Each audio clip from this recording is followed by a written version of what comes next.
नमस्कार, मैं अंजलि मिश्रा और स्वागत है आपका द न्यूज में। नया संसद भवन तैयार हो चुका है और 31 जनवरी को संयुक्त सत्र को संबोधित भी करने वाली है राष्ट्रपति द्रौपदी मुर्मू।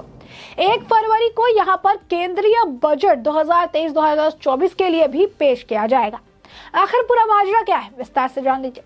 नया संसद भवन बनकर तैयार हो चुका है। राष्ट्रपति द्रौपदी मुर्मू 31 जनवरी को नए लोकसभा भवन से संसद के संयुक्त सत्र को संबोधित भी करेंगी।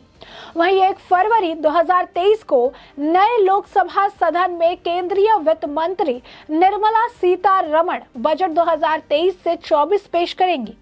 बता दें कि नया संसद भवन सेंट्रल विस्टा पूर्ण विकास परियोजना जो है यानी सेंट्रल विस्टा रीडेवलपमेंट प्रोजेक्ट का हिस्सा है, जिसमें राष्ट्रपति भवन से इंडिया गेट तक 3 किलोमीटर लंबे राजपथ और अब वो कर्तव्य पथ के नाम से जाना जाता है, उसका कायाकल्प, साझा केंद्रीय सचिवालय, प्रधानमंत्री का नया कार्यालय और आवास, एक नया उपराष्ट्रपति जो है एनक्लेव का निर्माण भी CPWD द्वारा बनाया जाना है, जो केंद्रीय आवास और शहरी मामलों के मंत्रालय के तहत आता है। प्रधानमंत्री नरेंद्र मोदी ने दिसंबर 2020 में नए संसद भवन की आधारशिला रखी थी। बता दें, जब यह आधारशिला रखी गई थी उस दौरान भी विपक्ष द्वारा काफी कुछ बयानबाजी की गई थी और उन्होंने काफी कुछ कहा था कि प्रधानमंत्री क्यों अकेले गए थे पार्लियामेंट में इस तरीके से करने के लिए, प्रधानमंत्री है वो, काफी कुछ बयानबाजी उस दौरान भी की गई थी। ऐसे में आपको जानकारी जो मिल रही है उसके मुताबिक आपको बता दें कि यह भवन आधुनिक सुविधाओं से लैस है, जिसमें भव्य संविधान हॉल, संसद सदस्यों के लिए लाउंज, एक पुस्तकालय, कई समिति कक्ष, भोजन क्षेत्र और पर्याप्त पार्किंग स्थान है। जानकारी के मुताबिक नया संसद भवन पूरी तरह से भूकंप रोधी है, यानी अर्थक्वेक से बचा हुआ, और इसमें लेटेस्ट डिजाइन टेक्नोलॉजी पर काम किया गया है।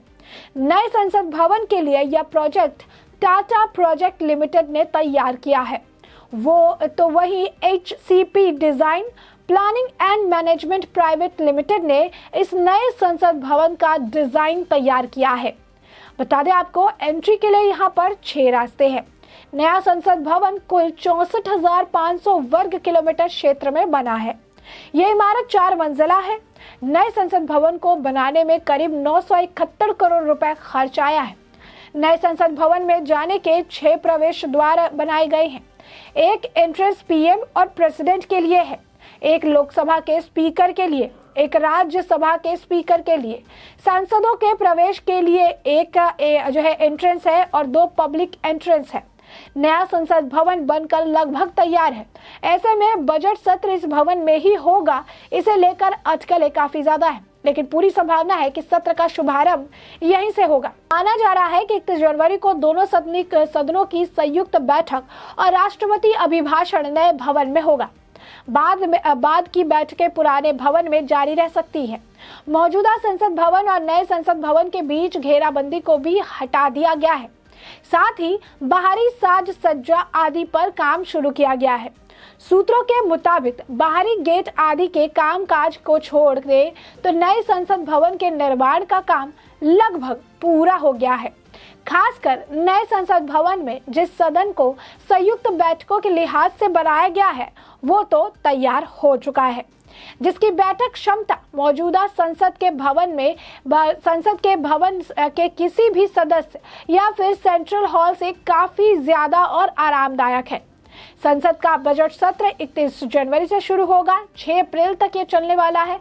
इस दौरान जो है 66 दिनों के 27 बैठकें होगी। केंद्रीय संसदीय कार्य मंत्री प्रहलाद जोशी ने यह जानकारी दी है। उन्होंने ट्विटर पर कहा कि अवकाश 14 फरवरी से 12 मार्च तक रहेगा। बता दें, संसद का शीतकालीन सत्र 7 दिसंबर 2022 से लेकर 29 दिसंबर 2022 तक चलना था, लेकिन सदन में हंगामे के चलते बाद में इसे छोटा कर दिया गया।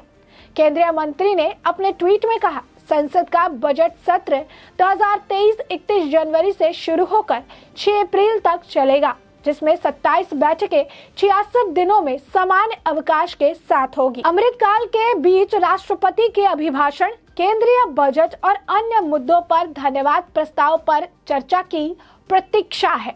सूत्रों की माने तो केंद्र की नरेंद्र मोदी सरकार इस वर्ष होने वाले राष्ट्रपति के संयुक्त संबोधन को संसद के नए भवन में करवाने की पूरी तैयारी कर रही है और इस बात की संभावना भी है कि इस साल का बजट जो है वो भी इस नए हॉल में ही पेश किया जाएगा। तो केंद्र की मोदी सरकार इस बात को लेकर प्रयासरत है कि बजट सत्र का आयोजन नए संसद भवन में ही किया जाए। बजट के पहले चरण की बैठक 30 और 31 जनवरी को बुलाई जाएगी। सत्र के पहले दिन राष्ट्रपति दोनों सदनों को संयुक्त रूप से संबोधित करेंगी। इसके अगले दिन लोकसभा में बजट को पेश किया जाएगा। उम्मीद जताई जा रही है कि इस बार का बजट भी नए भवन में नए साल के साथ पेश किया जाएगा। नया संसद भवन मौजूदा संसद भवन से बड़ा, आकर्षक और आधुनिक सुविधाओं से लैस है। एक बार फिर बता देते हैं इस नए संसद के अंदर के फीचर्स के बारे में। 64,500 स्क्वायर मीटर में तैयार हो रहे संसद भवन को बनाने का काम टाटा प्रोजेक्ट्स कर रही है। संसद भवन की नई बिल्डिंग में जो है आर्या एजुकेशन सिस्टम के साथ डाटा नेटवर्क सुविधा का पूरा ध्यान रखा गया है।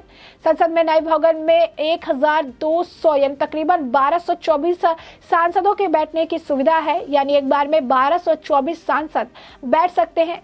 इसमें 888 सांसद लोकसभा में और 384 सांसद राज्यसभा में बैठ सकते हैं। नई बिल्डिंग में सेंट्रल हॉल नहीं होगा, लोकसभा हॉल में ही दोनों सदनों के जो है सांसद बैठ सकेंगे। नए भवन में एक सुंदर संविधान कक्ष का भी निर्माण किया गया है। संसद के नए भवन में lounge, library, committee hall, canteen और पार्किंग की सुविधा दी गई है। यह भवन पूर्ण रूप से भूकंपरोधी है, जिसका design HCP design planning and management private limited ने तैयार किया है। 4 मंजिला नए संसद भवन को बनाने पर 971 रुपए का खर्च जो है किया गया है। बता दें आपको कि जिस वक्त नए संसद भवन की, जैसे आपको हमने बताया कि आधारशिला जो है प्रधानमंत्री द्वारा रखी गई थी, तो ऐसे में प्रधानमंत्री ने नए संसद भवन की छत पर विशालकाय अशोक स्तंभ का अनावरण किया था। तो इस दौरान विपक्ष काफी ज्यादा परेशान थे, उन्हें ये बात बिल्कुल पसंद नहीं आई थी। इस मुद्दे पर राजनीति भी जमकर देखने के लिए मिली थी, जमकर बयानबाजी देखने के लिए मिली थी। ओवैसी ने तो ये कहा था कि ऐसा करना संवैधानिक मानदंडों का उल्लंघन है। वहीं कांग्रेस ने इस बात से नाराज है और दूसरी पार्टी को कार्यक्रम में नहीं बुलाया गया था। इस बात को लेकर भी राजनीति देखने के लिए मिली। बता दें आपको, विशालकाय अशोक स्तंभ एक तरफ सरकार और बीजेपी के लोग उम्मीदों के साथ पूरा होने का जो है साक्षी बता रहे थे, तो दूसरी ओर विपक्ष जो है इसे लेकर काफी बयानबाजी कर रही थी। अमित शाह ने जब ट्वीट करके लिखा था कि इस नए संसद भवन आत्मनिर्भर और नए भारत को पहचान बन जन जन की आशा आकांक्षाओं की पूर्ति का साक्षी बनेगा, जिससे शीर्ष पर स्थापित यह राष्ट्रीय चिन्ह हमेशा मुकुटमणि की तरह जो है देदीप्यान रहेगा। तो इसके बाद ही जो है असदुद्दीन ओवैसी ने कहा था कि पीएम मोदी के जो मौजूदगी है उस पर उन्होंने सवाल खड़े किए थे। उन्होंने संवैधानिक मापदंडों का इसे उल्लंघन बताया था और कहा था कि संविधान संसद, सरकार और न्यायपालिका की शक्तियों को अलग करता है। सरकार के प्रमुख रूप से प्रधानमंत्री को नए संसद भवन के ऊपर राष्ट्रीय प्रतीक का अनावरण नहीं करना चाहिए था। लोकसभा अध्यक्ष लोकसभा का प्रतिनिधि करता है, जो सरकार के अधीनस्थ नहीं है। प्रधानमंत्री ने सभी संवैधानिक मापदंडों का उल्लंघन किया। वही कांग्रेस इस बात से नाराज थी कि आखिर प्रधानमंत्री ने पूजा क्यों की, इस बात से उन्होंने आपत्ति जताई थी।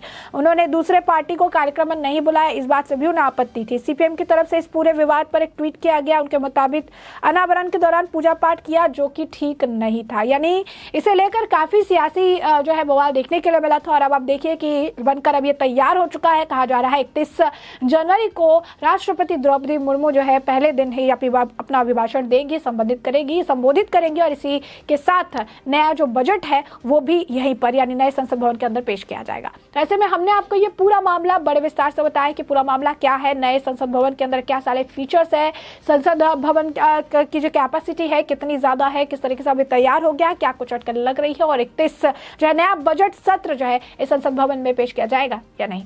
ऐसे में आप इस पूरे मामले पर आपकी भी जो राय हो हमें कॉमेंट सेक्शन में कॉमेंट करके जरूर साझा करें।